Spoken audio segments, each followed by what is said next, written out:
आज की कहानी है झगड़ालू औरत। आज शांति का अपनी सास से झगड़ा हो गया। 2 दिन पहले वो अपने पति से किसी बात पर लड़ पड़ी थी। ससुराल हो या मायके, हर रिश्तेदार से यहाँ तक कि उसके अड़ोस पड़ोस के लोगों के साथ भी शांति की कभी न कभी कहासुनी हो ही गई थी। हालत ये हो चली थी कि लोग शांति के साथ अब बात करने से भी कतराते थे।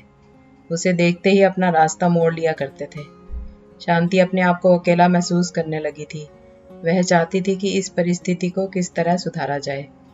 उसे यह तो पता था कि लोगों का उससे दूर होने का कारण उसके झगड़े थे, लेकिन वह यह नहीं समझ पा रही थी कि यह झगड़े तो कैसे जाते हैं।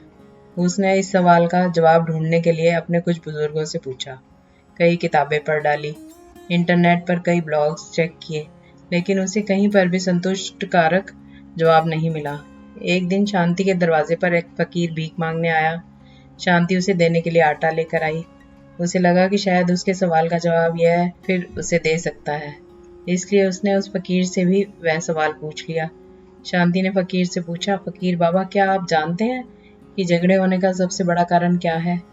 फकीर ने शांति की तरफ देखा और बोला, मैं यहाँ पर भिक्षा लेने आया हूँ और तुम हो के मुझसे फालतू के सवाल कर रही हो। फकीर की बात सुनते ही शांति को बहुत गुस्सा आया। उसने कहा, घर घर जाकर भीख मांगने वाले तुम मेरी बातों को, मेरे सवालों को फालतू कहते हो? तुम्हारी हिम्मत कैसे हुई? शांति ने और भी कई अली बुरी बातें उस फकीर को सुनाई। शांति अभी गुस्से में बोल रही थी कि फकीर बीच में बोल पड़ा, झगड़ों के कई सारे कारण होते हैं, लेकिन जबान पर काबू ना होना यही झगड़ों का सबसे बड़ा कारण है। फकीर की बात सुनकर शांति गहरी सोच में पड़ गई। फकीर ने भिक्षा का आटा लिया और वहां से चला गया।